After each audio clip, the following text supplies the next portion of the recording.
Leandria Johnson is a gospel star who has never been afraid to say what she thinks. But this is different. In a shocking admission, she names 5 important church leaders who she says have lied to her, shut her up, and even tried to ruin her career. These stories are true. You've seen these people on big stages, in megachurch pulpits, and at gospel award shows. She's finally telling everyone today why she'll never forgive them. But here's the catch. You'll doubt everything you thought you knew about the church business after hearing one of these names. You already know that Leandria Johnson isn't like most gospel singers if you've been following her story. She's built her reputation on being honest, even when it makes people uncomfortable. For example, she won Sunday Best and openly questioned church customs. On the other hand, Leandria recently made a shocking revelation about 5 people in the church world who she says crossed lines that can never be fixed. People stood next to her on stage, prayed over her, and called her a sister in Christ, but behind closed doors, they are said to have caused some of her greatest wounds. Today, we're going to talk about these 5 people, who they were, what they did, and how it changed Leandria's view of the church today. And I promise you that some of these names will shock you because they're connected to some of the biggest gospel events, organizations, and scandals of the last 10 years. We're not just arguing about small things. There has been betrayal, trust broken, and in some cases, job sabotage. This video will show you a side of the church world that isn't often talked about in public. We'll find out the background, the fallout, and why Leandria says there's no going back as we go through each name. Let's start with how this whole confession got out before we talk about the first person, and her list. Why now? She's finally ready to talk after all these years. It all began during a podcast conversation that was meant to be casual and unfiltered. Leandria Johnson, who is known for her strong stage presence and powerful vocals, sat across from the host in a room that wasn't well lit. She was alone with a microphone and the weight of years of silent pain. There was no choir behind her, no flashing lights, and no warm-ups. At first, the talk was light, covering her most recent shows, her work in ministry, and even some behind-the-scenes moments from gospel tours. But when the host asked a simple but important question, the mood changed. Leandria, do you feel like the people at church are there for you today? She leaned back in her chair and took a big breath. The room was quiet for a moment. After that, she said in a voice that was both strong and sad, "There are 5 people in the church I will never forgive." Telling you that doesn't bother me, to be honest. That line hit me like a ton of bricks. The host leaned forward because he or she knew how important the situation was. Leandria didn't avoid the subject like a lot of famous people do. Instead, she went even stronger. She said that these people weren't just any old people. These people had been important to her along the way as leaders, teachers, and coworkers. She didn't name them right away. She instead spoke about how, over the years, people had been nice to her on stage but rude to her off, praised in public but criticized in private. She talked about how she saw hypocrisy at the highest levels of gospel music and ministry. She said that behind smiles in front of the crowd were sometimes knives ready to stab you in the back. There seemed to be more air in that studio as she talked. Then she made a promise to tell the whole truth with the unfiltered bravery that only Leandria could muster. She said, "I'm not here to lie about anyone. Their plan was for me to keep quiet, but I'm here to break free. No matter what, the truth will stand." After that, she began telling what they went through together left such a deep mark. She says it changed the way she feels about the church for good. To really understand how bad this deception is, you have to think back to the beginning of Leandria Johnson's career, when she was still getting used to her sudden fame after winning Sunday Best. She was young and had just won the biggest win of her life. Suddenly, people with a lot of experience in the field gathered around her and said they wanted to help her. An important church leader was one of them, and she called him her spiritual father for many years. This was not just another teacher. This guy had prayed with his hands on her, who prayed over her life during services and said the Spirit would protect her. That kind of relationship is holy in gospel society. Trust, responsibility, and the idea that this person will be with you through the best and worst times are what make it strong. Everything seemed real at first. He asked her to serve at his church, put her in touch with important people in the gospel world, and even defended her in interviews when people questioned her unusual style.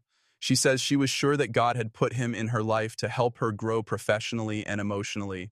But there were cracks beginning to show behind the scenes. The start was quiet.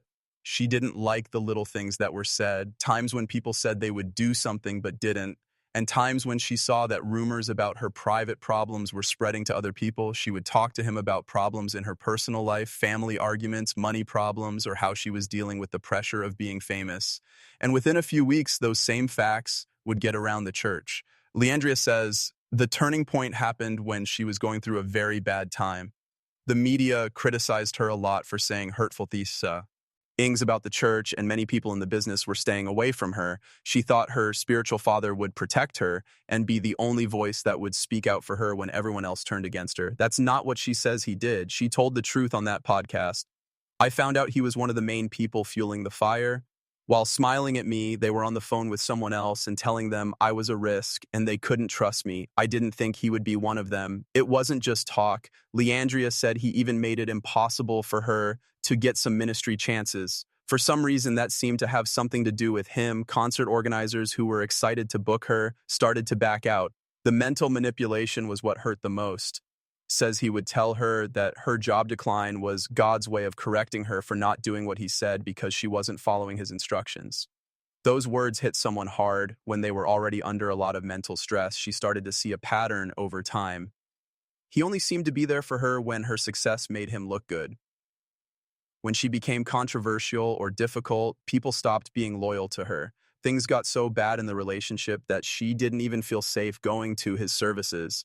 When the show host asked her why she was sure she would never forgive him, her answer was so clear it shook you. Because you can get over being hurt by a stranger, it's even possible to get back from an enemy, but God is the only one who can heal the wound of someone using your faith against you as a tool. And I'm still waiting for that to get better, but now things get even more difficult. The second person on her list was linked to this guide, and their betrayal hurt more than just her. She lost a big deal, a lot of money, and her good name because of it. Deception from her spiritual guide hurt her heart, but the next one hurt her gut and her bank account even more. It wasn't just personal, it was also about money. The person on Leandria Johnson's, a business person with ties to the church who pretended to be both an expert in the music business and a devoted Christian. They told her they could take her job to the next level and gave her chances to do things she had never done before. These are the kinds of promises that sound great to any artist. There have been rumors of foreign bookings, a tour of several cities, and headlining spots at major gospel festivals. The pitch was smooth, professional, and at the time, it made sense, especially since this person was recommended by her boss. Leandria says that they made what looked like a contract that was legal. There was an upfront payment that was meant to cover the costs of advertising, booking, and running the business to get the big opportunities.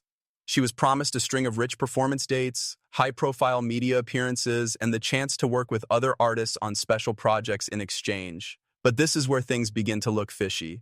As soon as she paid and signed, the way people talked changed. Calls that were once returned right away are now going to voicemail. There were unclear one-line replies to emails. She was given delays and excuses when she asked for details like exact dates for shows or the names of the other artists on the bill. The first warning sign, when she went to what was meant to be her first tour date under this new plan, that was the first big red flag. When she got there, she found that she wasn't even on the official program, let alone the main act. The group in charge said they had never heard of her and didn't know why she was there. Leandria felt bad about herself. She had flown in ready to act, but instead she had to wait in the audience while other people went on stage. Even worse, she told all of her fans about the event, and now they are all over her social media asking why she didn't perform. The falling apart. Their answers got more complicated when she talked to this business person about it. They said changes were made at the last minute and said it would be fixed for the next event. But the next thing that was supposed to happen never did. In fact, all the chances that were promised disappeared within months, along with the money she had put into them. When she went to a lawyer, they told her that the contract was written in a way that kept the other party from being responsible. There were many holes and unclear language in the words that made it almost impossible to hold them responsible in court. Impact on the person. Besides costing her money, this situation did a lot of damage to her image. Peers in the same field started to doubt her expertise. People said she had been dropped from events because of how she behaved or what she wanted. But the truth was, she had never been properly booked in the first place. What about the pain? She later found out that the first person on her list of people she could not forgive had been in touch with this business person the whole time. She says she'll never know for sure if it was planned evil or just taking advantage of the situation. But because they were linked, the deception hit them twice as hard. Leandria's voice got tense as she replied, "I had to make a choice," when the podcast host asked if she had ever talked to this business person in person. Keep after them for money. I probably wouldn't see them again, so I'd either give up and keep the peace. I picked peace, but that doesn't mean I forgive them. Not now, maybe never. But you were wrong if you thought contracts and money were the worst things about it. She was hurt by the third person on her list in more ways than one. They used her religion and personal problems as weapons against her spiritual health in a very public way. In gospel music, the church is more than just a place to pray, it's the center of your neighborhood. Leandria Johnson thought the church should be a safe place where she could minister, heal, and this person wasn't just a teacher. They were well known across the country and had tens of thousands of followers in person and millions more online. They liked Leandria's work from the start and even asked her to serve at their church more than once. They were leaders she looked up to, and she felt honored to be a part of their work.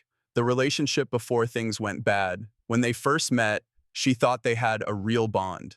A lot of the time, he talked about forgiveness, grace, and second chances, which were all themes that hit home for her.